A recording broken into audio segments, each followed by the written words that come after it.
आदाब, सलाम, सत श्री अकाल। मैं डी आनंद फिर से आया हूं भोजपुरी खोज खबर पे एक ऐसी खबर लेकर जो कोरोना कोविड-19 से संबंधित है। जी हां दोस्तों, जरा सोचिए, कोरोना कोविड-19 एक ऐसी महामारी जिसके चलते दुनिया के लाखों लोग अब तक काल के गाल में समा चुके हैं और अभी भी कोरोना थमने का नाम नहीं ले रहा है। ऐसी परिस्थिति में सरकार के द्वारा, चाहे राज्य सरकार हो चाहे केंद्र सरकार हो, लोगों को सुविधाएं देने की भरपूर कोशिश की जा रही है। लेकिन सोचिए, यदि सामाजिक संगठन, समाज सेवी कार्यकर्ता, जी हां, ट्रस्ट, एनजीओ का सहयोग नहीं मिलता और ऐसे समाज सेवी कोरोना काल में लोगों की मदद के लिए सामने नहीं आते तो नजारा भयावह हो सकता था। जी हां, हमारी टीम जब पहुंची रामनगर तो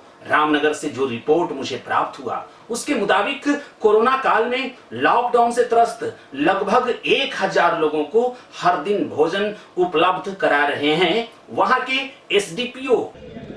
500 लोगों से शुरुआत की थी कि रामनगर में कोई भूखा न रहे और रामनगर के सभी समाज सेवियों को बैठा करके इस कार्यक्रम की शुरुआत की थी। उस दिन भी मुझे नहीं लगा था कि इस कार्यक्रम इतने दिनों तक चल पाएगा।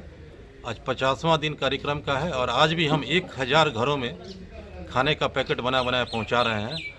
अनुमंडल पुलिस पदाधिकारी श्री अर्जुन लाल सर, उनके साथ साथ पुलिस पदाधिकारी श्री कपूरनाथ शर्मा जी, राजीव कुमार जी, राजकिशोर सिंह जी को भी मैं धन्यवाद देता हूं भोजपुरी खोज खबर के माध्यम से। इनके साथ साथ पुलिस पब्लिक मैत्रीय सहयोग संगठन, कोरोना फाइटर्स टीम, परमार्थ संस्थान।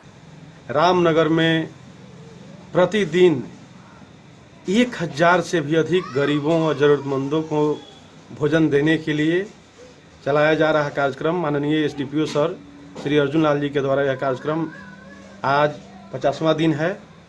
इस कार्यक्रम की सफलता के लिए सर्वप्रथम मैं एसडीपीओ सर, साथ ही साथ कोरोना फाइटर्स टीम के सभी योद्धाओं और मानव सेवा संगठन, मारवाड़ी सेवा समिति, साथ ही साथ परमार्थ संस्थान एवं इसमें शामिल सभी सहयोगियों को बहुत बहुत धन्यवाद देता हूं।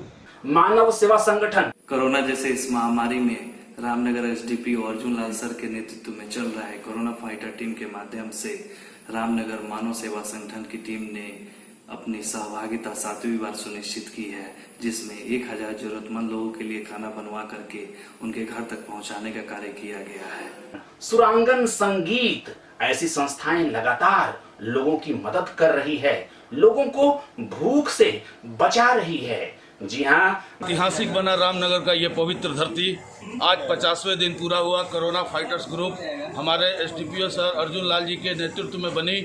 हमारे युवा साथी लगातार 50वें दिन तक जोश और जज्बे के साथ काम कर रहे हैं। आज बहुत स्वादिष्ट भोजन कढ़ी चावल का निर्माण हुआ, जरूरतमंद तक इसे पहुंचाया जाएगा। धन्यवाद देता हूं श्री पिंटू सिंह जी, पंकज सिंह जी, लेखक दिनेश मुखिया जी, श्री सुजल सिंह जी, श्री संजय मिश्रा जी, गायक प्रभात रंजन सिंह जी, श्री रजनीश सिंह जी, शेख गुड्डू तबरेज खां जी, श्री भूषण झुनझुनवाला जी, मनोज गुप्ता जी, श्री टुन्ना यादव जी, श्री जुगनू सिंह जी, श्री संदीप पटेल जी, श्री गिप्पी सिंह जी, श्री प्रदीप पटेल जी। इसके साथ साथ तमाम रामनगर क्षेत्र से कोरोना वॉरियर्स लगे हुए हैं। गर्व की बात है कि आज रामनगर कोरोना फाइटर ग्रुप का 50 दिन संपन्न हुआ और लगातार 50 दिनों से अनुमंडल पुलिस पदाधिकारी के संरक्षण में चल रहे इस ग्रुप के सदस्य बनकर हम लोग भी गौरवान्वित हैं और रामनगर का नाम पूरे देश में रोशन कर रहे हैं।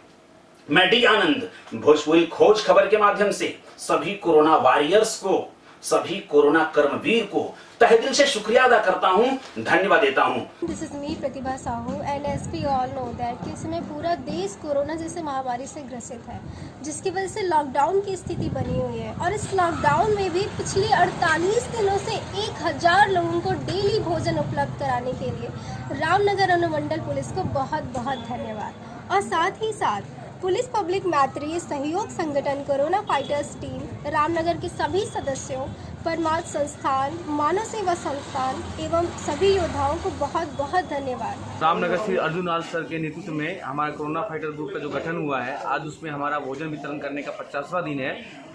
50 दिन से हम लोग सुबह और शाम कुल मिला के करीब 1000-1200 लोगों को भोजन वितरण करते हैं। जल्द ही हमारी टीम बगहा पहुंचने वाली है, तो तैयार रहिए आप बगहा का रिपोर्ट देखने के लिए कि इस कोरोना काल में कौन कौन से ऐसे कोरोना कर्मवीर हैं, कौन कौन से ऐसे योद्धा हैं जो कोरोना में लोगों की मदद कर रहे हैं। तो लगातार बने रहिए। बगहा के बाद हमारी टीम पहुंचेगी उत्तर प्रदेश के महाराजगंज में।